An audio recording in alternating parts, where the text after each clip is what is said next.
Today, I want to talk about something that is a really tough emotional topic for a lot of insurance agency owners. I've been around the business over 40 years. I've been in management, outside of the company, been a consultant, been in the company, claims, all these different perspectives. And I've watched what happens when commission rates change for agency owners, whether they're independents, whether they're captives. And there are a lot of things and emotions and just huge things that pop up for people. I want to give you some guidelines as far as some of the things you definitely do not want to do. There's some things you want to do. We'll get to that in the next episode. But first, I just want to tell you the things you absolutely don't want to do. First of all, don't let your anger overcome you. That's probably the biggest thing that happens to a lot of people. They feel angry, they feel betrayed, they feel frustrated. They say, when I started, so-and-so told me that if I just sold this many things, or if I just did this, I'd have to work for 5 years and I'd never have to work again. That might have been the case 30 years ago or 40 years ago, and that might have been good advice. Things have changed. I can promise you, of all the industries out there, insurance companies do not like change. They like things to be steady and consistent. Usually insurance companies in general are not that great at change management. So they wish it was the way it used to be. And sometimes they'll flounder with exactly what to do about it. But most of these companies have been around for decades, whether you like everything they did or not. It's kind of like family. Sometimes they're good to you, sometimes they're not so good to you. But at the end of the day, in this model, making huge decisions is not usually the forte of the insurance companies. And so when they come up with these things, or when things happen fast, like AI and changes and other companies laying off people, they struggle. So you getting angry is only going to throw you off. It's going to get you to say things you regret. It's going to get you to do things you regret. You don't want to do that. Follow up to that. Do not write or send any emails or anything that can be almost used against you in your heat of the moment. So in sports, high school sports, they have this thing called the 24-hour rule. And they tell the coaches, the athletes, and the parents, after any game is completed, we want you to wait 24 hours before sending any emails, before talking to each other. If there's been, bad things happen, if people are not too happy with how things went, maybe the athlete's not happy with their play time, or the coach isn't happy with the athlete, or the parents aren't happy with something. The whole idea is in 24 hours, presumably, you can settle down and talk more clearly. Certainly in the first 24 hours and the first 24 minutes, you're going to say some foolish stuff. Now, in my experience, the longer the relationship is, usually the more days it takes. In your case, it might take you 2-3 days, 2-3 weeks before you're chill enough. I know when I've heard about rate increases, sometimes on behalf of my clients or my father who's an agent, I'll sometimes get a little emotional. I'll say some things, I'll drop some F-bombs, at least in my core group. And I'll be like, yeah, man, that really stinks, that this, that. And then after a while, I realize nobody's trying to mess things up. There might be some people only looking out for themselves. There might be some people with limited perspectives. But again, getting angry is going to only get me sick, get me hurt. I'm still going to take decisive action. I'm not going to be a victim. But getting angry and certainly putting things in writing or making big, bold statements a la Jerry Maguire aren't going to get you very far. Next, don't worry. Don't panic. Don't lose sight of your business purpose. Again, specifically in the insurance agency model, we do things kind of slowly on purpose. We let everybody else go and take risks and try new things. And then we wait to see the 7 or 8 new things that didn't work. And we adopt the 1 or 2 things or 3 things that did work. That's part of a strategy. So when we feel we have to move faster, we're usually going to mess things up. Very often in any business, there are going to be situations where people don't handle things as emotionally intelligently as we wish they would. But again, there's a lot of things going on. Very few people are probably literally out for you. And overall, if you're in a large company, no offense, you're probably not that important that any one person is gunning for you or trying to make your life miserable. Next, do not in any way throw the frustration or the fear you have onto your team members or their situations. Don't start whining your team members, oh, my compensation's going down, because they're thinking, well, wait, you make more than me anyway. Why is that so sad? I don't make as much as you.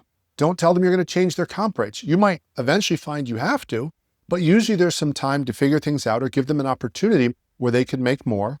Don't reduce their compensation. Don't tell them they're fired. Again, all these emotional almost outbursts or need to be heard. If you need to, find somebody, find a coach, find a friend, find somebody who has nothing directly to do with your business and maybe share your feelings with them. But you getting your team members riled up or getting upset with them is only going to throw them off, make them likely to look somewhere else, because right now there are going to be other agency owners that when this is going on, that they're going to be saying, you know what, this is like a real estate market or stock market. Things are going kind of crazy. I'm going to see what opportunities they are. I'm going to go deeper in with helping my team members and making sure they know everything's okay.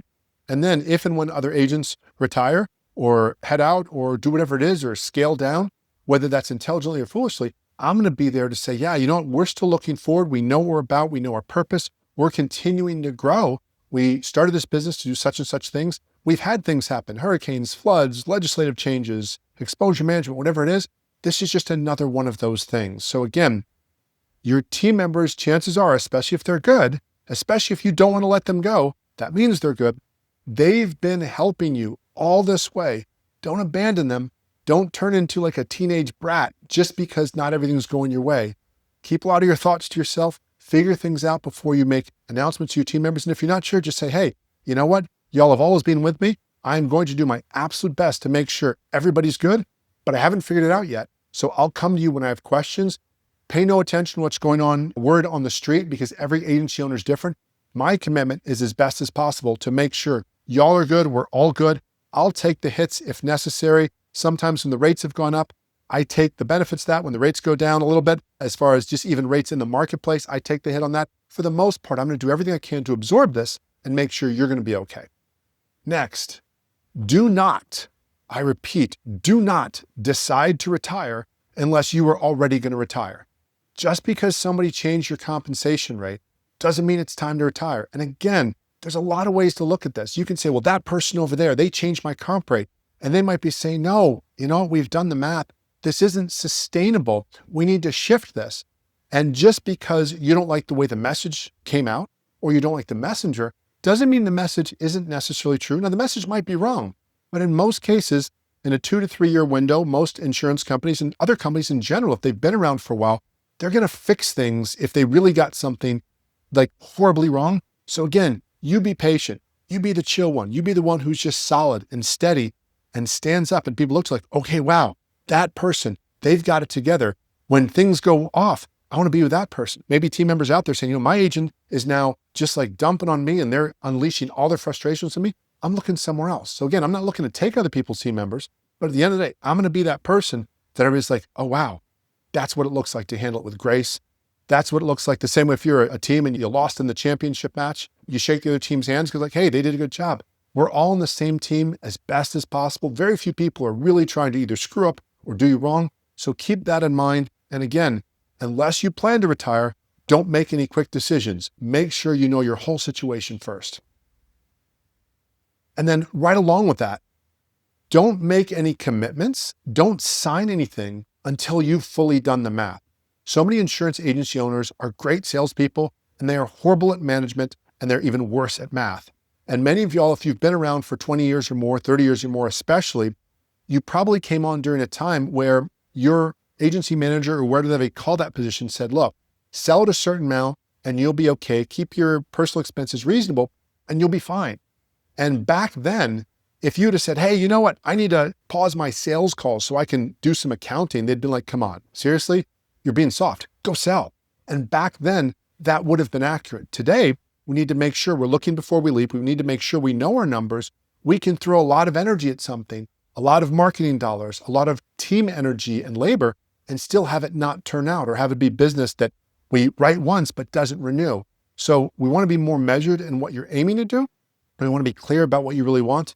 But again, don't lose sight of the business model. At the end of the day, any business, the focus is to make money, pay people, help some people, and have a life. That's it. It doesn't need to be deeper than this. So don't get caught up in what it used to be. Don't get caught up on promises made by some exec or some person or what you thought it was.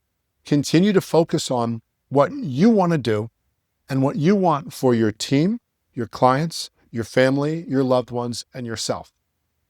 Hope you find this helpful. In the next episode, we're going to go into what you should do when your compensation rates are decreased. But go ahead, again, Take mind to all these things. Make sure you're keeping yourself in check. Be patient. This too shall pass. And we'll be back to the land of milk and honey very soon.